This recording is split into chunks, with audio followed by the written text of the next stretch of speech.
Hello dear students. So in the last class we had discussed the capacitance of a capacitor. Okay. So we had seen the expression for capacitance also. It is the ratio of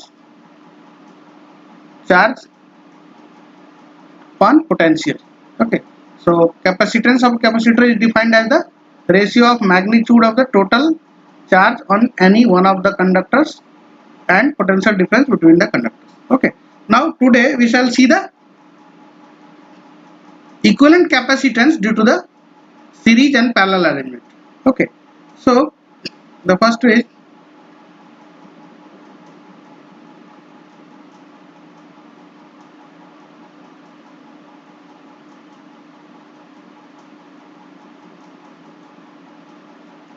capacitors in series. Okay, so we will see the series arrangement of the capacitors.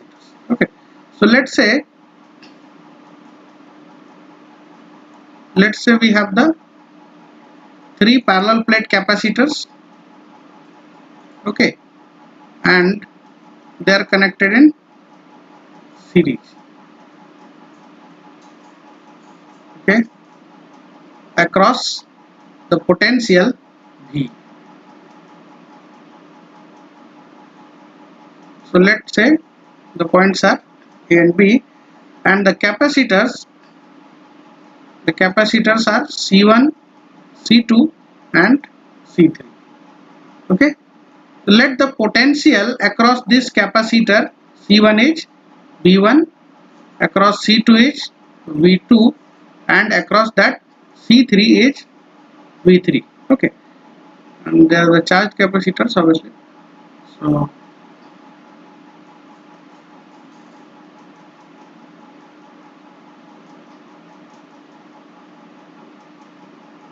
now in place of these three capacitors connected in series, we can have one equivalent capacitance.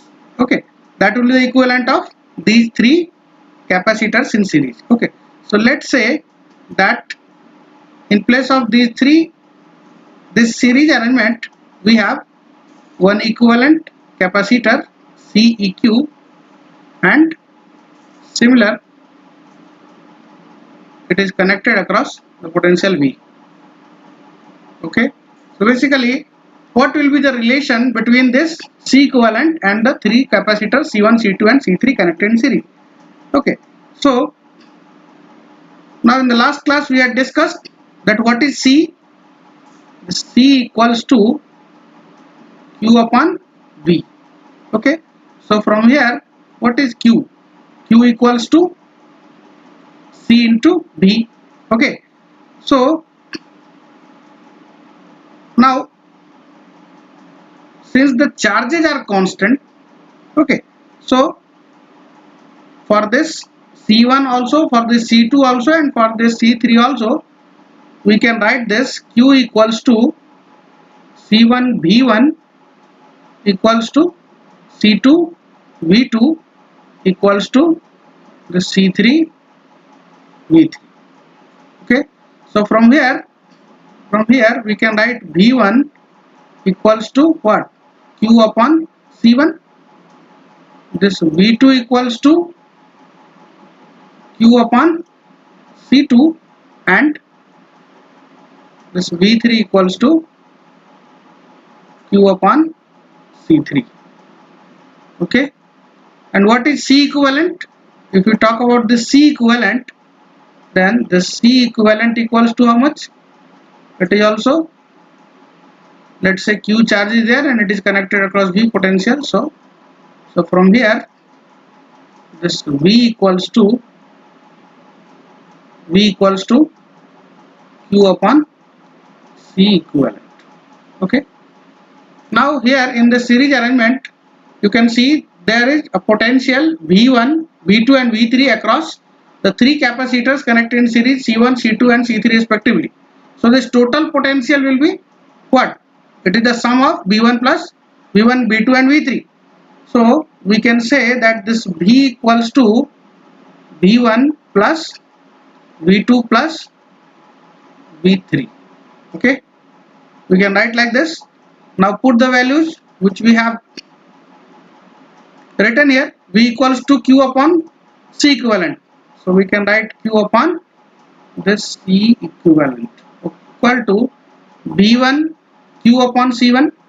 So we can take this Q common from all the terms. So it is 1 upon C1 plus 1 upon C2 plus 1 upon C3. Okay. So this Q and Q will be cancelled out. So finally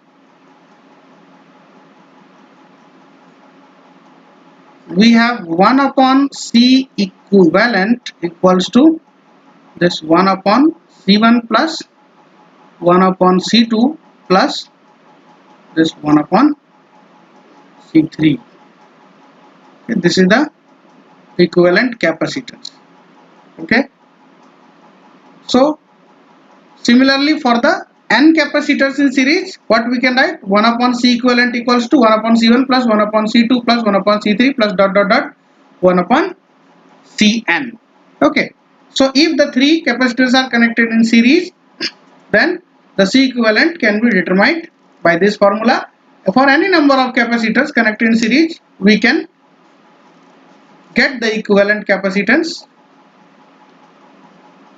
using this relation.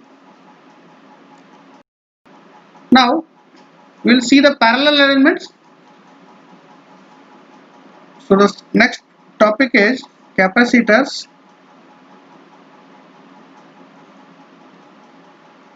in parallel. Okay, so when the capacitors are in parallel, same voltage exists across them, but charges are different. In the previous case, in series arrangement, charges are same. Okay, potential is different, and in this case, in parallel arrangement, the potential will be same and charges will be different. Okay, so let us see the arrangement that this three capacitors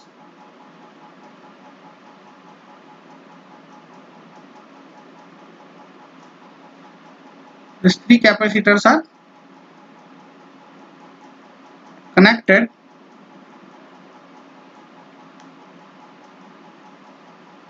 in parallel. Okay, and let's say these are the points A and B. Okay, one is plus and this one is minus, and they are the charged capacitors. Okay, so let's say it is C1, this one is your C2, and this one is C3. Okay, they are charged, so obviously we can represent it like this. Okay, and let's say the potentials across each capacitor in parallel would be different. Okay, so let's say the potential is the charges are different. So let's say the charges is Q1, Q2 and Q3. Okay, but potential would be same. Okay, if a V potential is across this point A V, so certainly this would be same for all the three connected in parallel. So instead of these three parallel capacitors, we can have one equivalent capacitors, which would have the equivalent value of these all three capacitors in parallel. Okay, and it would be replaced by this. So let's say we have one capacitor which is equivalent of these three capacitors in parallel, and it can be represented like this.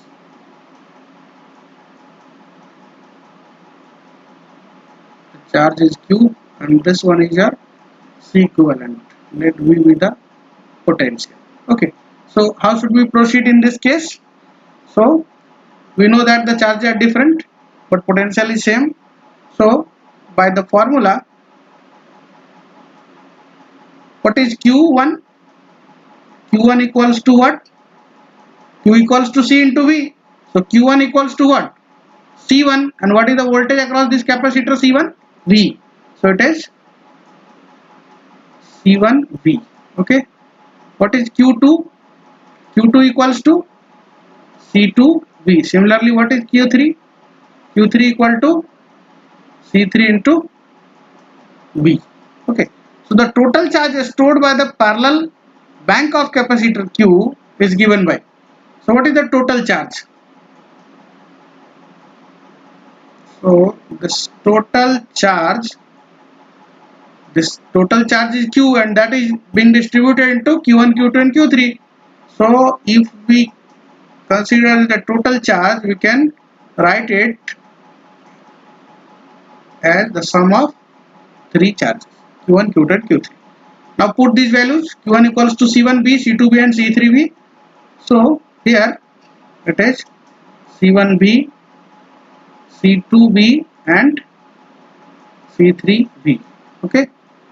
And what is Q? Q is C equivalent into V. So it is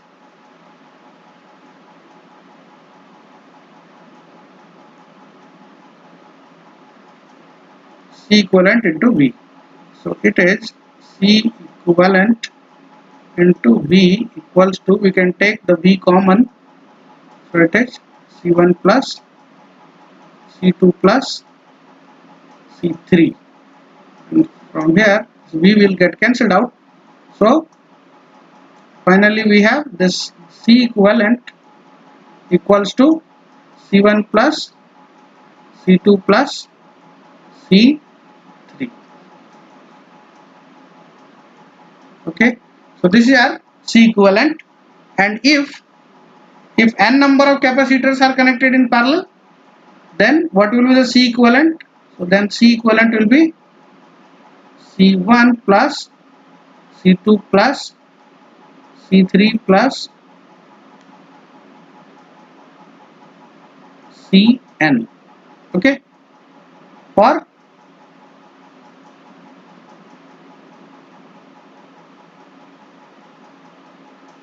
For n capacitors in parallel.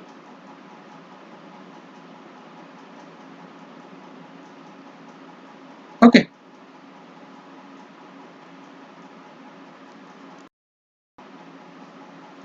Now we will discuss the case of a parallel plate capacitors. Okay, we will see the equivalent capacitance for a parallel plate capacitor and the energy stored in a capacitor. Okay, so let's discuss the case of a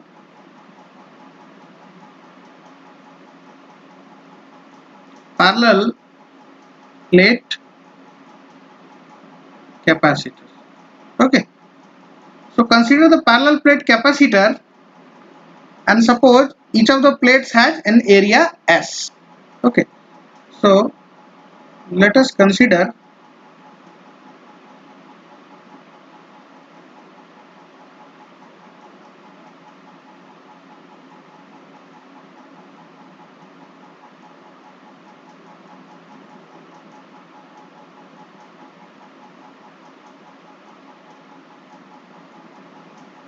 let's say this one is your x-axis.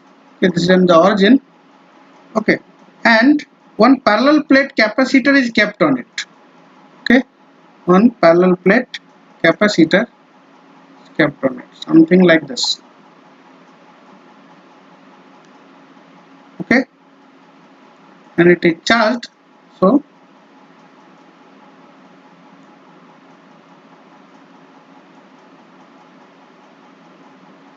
okay, now E is the electric field, and let's say this is the point D. So the separation between the two plates is denoted by D.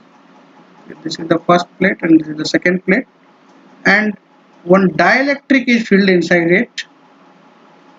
One dielectric is filled inside it. So this portion is a dielectric. Okay, plate area is S.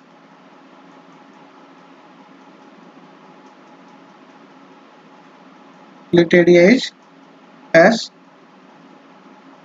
Now we have the arrangement something like this, that we have the plus q charge, let's say, on this plate and minus q charge on this plate. So the direction will be like this. Okay. Now we have considered this parallel plate capacitor, and each of the plate has an area S and they are separated by distance d. Okay. So assuming that the plates 1 and 2 respectively carry the charge as 1 is carrying the charge plus q and 2 is carrying the charge minus q, uniformly distributed on the plates. Okay. So what is this rho s? What is this rho s? That is the surface charge density.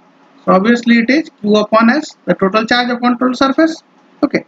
Now if the space between the plates is filled with a homogeneous dielectric, okay, with permittivity epsilon. So here the permittivity is the permittivity of the dielectric which is filled between the two plates is epsilon. Okay. And we ignore the flux fringing at the edges of the plates. Fine. So this d will be equal to this minus rho s, and the direction of unit vector will be ax. Why this is minus? Because the direction of this electric flux density or electric field is from plus q to minus q. But if we see this along this x-axis, this direction is opposite, because for the x-axis we will move upward and the direction is downward. So we are taking this minus of rho s ax. Okay. Now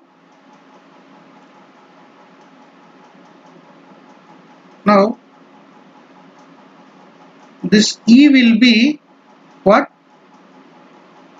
Rho s upon 2, because we are considering one plate, minus of ax. So if we put this condition, rho s equal to q upon s, so this will be how much? Minus of q upon,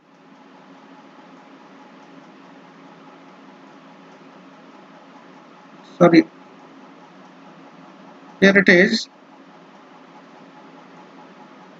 Okay. So E equals to what? Rho s upon epsilon. Okay.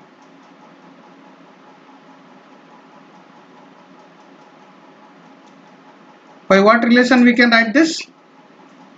You know that d equals to epsilon of E. So E equals to what? D upon epsilon. Okay. So this rho s can be written as q upon s. So E can be further written as, we can write it q upon epsilon s a x. Okay. Now we know that V equals to what? V is the negative line integral of electric field intensity, that is E dot dl 2 to 1. Okay. So here if we integrate it, then from 2 to 1 means from plate area 2 to plate 1, if we integrate it, then we are proceeding from where? From 0 to d. So the limit will be 0 to d. Okay. Now what is this E? E is minus q upon epsilon s. So it is minus q upon epsilon x ax. Okay. Dot of dl, and what will be dl? If the axis is x-axis, so obviously dx will be the component, so it is dx ax. Okay. Now this ax dot ax, how much? It is 1. Fine. And there is no term, because the integration has to be performed with respect to x and there is no x inside. So minus minus is also plus, ax dot ax is 1. So for this integration of this dx, if I write it like this q upon epsilon s, it can be taken out, because the integration has to be performed with respect to s. and it is 0 to d and dx. Okay, so what is the integration of this dx? X, and if we put the limits, it is d. So finally we have this qd upon epsilon s. Okay, so for the parallel plate capacitor,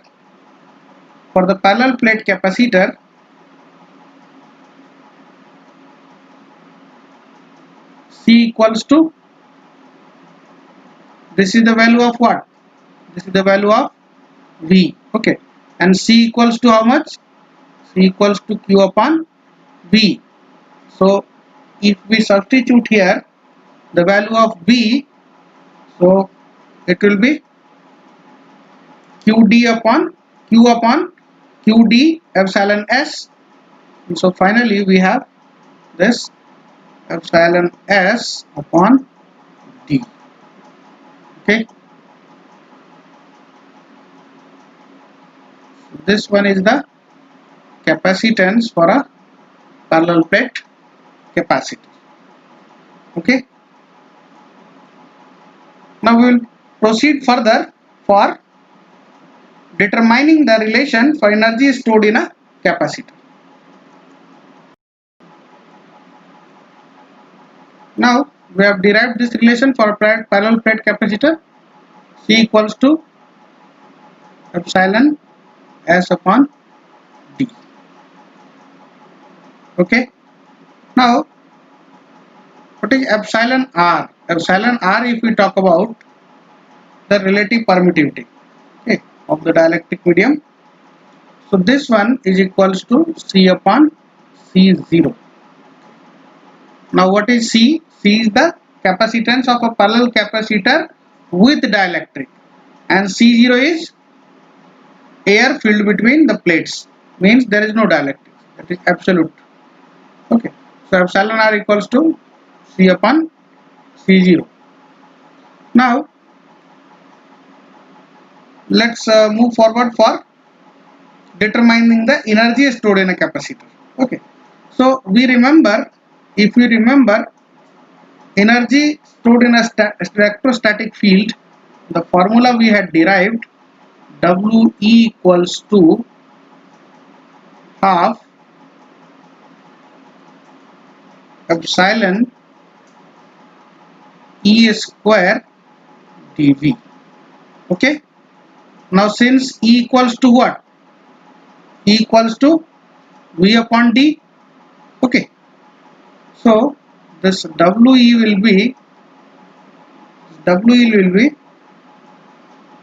half epsilon, this E square can be taken out because integration has to be performed with respect to this dV.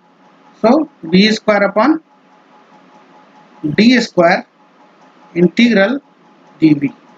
Okay,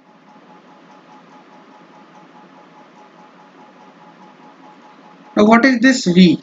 This V is your volume. So let me differentiate. This one is the potential and this one is the volume. This is the volume integral. Okay, so volume equals to what? If we talk about the volume of a parallel plate capacitor, let's say this is a parallel plate capacitor, then what will be the volume?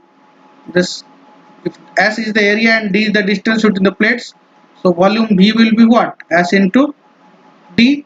Okay, so here what will be the integration of this dV? S into D, that will be the total volume. Okay, so this WE can be further expressed as half epsilon V square upon D square, and this dV integral, that with total volume, can be written as S is the surface area of each plate multiplied by the, they are separated by distance D. So S into D will give you the total volume.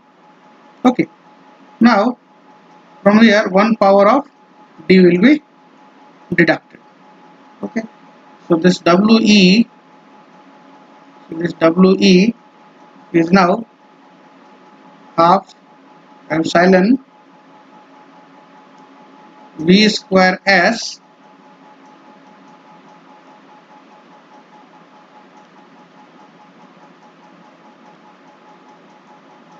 half epsilon V square S upon D. Okay. Now we will take this epsilon S upon D out. Okay.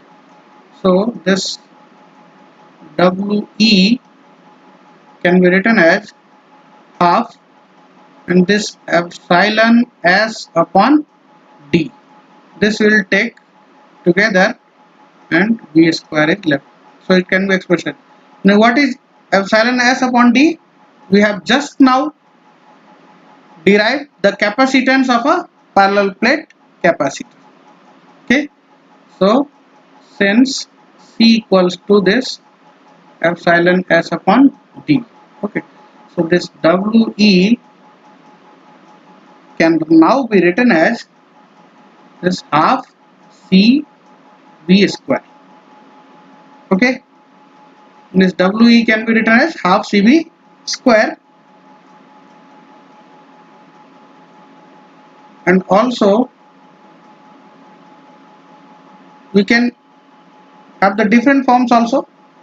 So if we put the value of C, okay, so what is value of C? Q upon V. Since C equals to what? Q upon V. So in that way, this WE will be equal to what?